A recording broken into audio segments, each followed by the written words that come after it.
এবার আসলাম আমরা উপপাদ্য 27 নিয়ে, যেটা না আমাদের 26 নিয়ে, যেখানে বলা হয়েছে ও কেন্দ্র বিশিষ্ট কোনো বৃত্তে যদি বাহির থেকে পি বিন্দু থেকে কোনো বৃত্তের দুটা স্পর্শক আঁকা যায়, তাইলে তা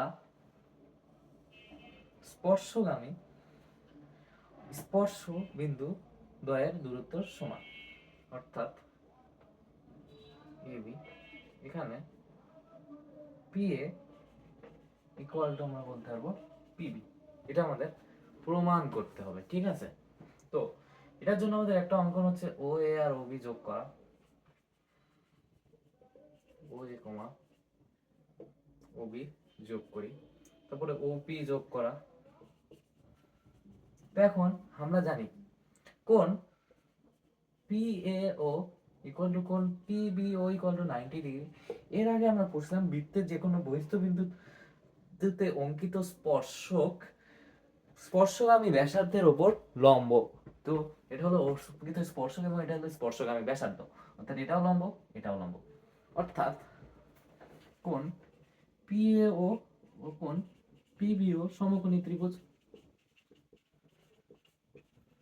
ঠিক আছে? সমকোণী ত্রিভুজ।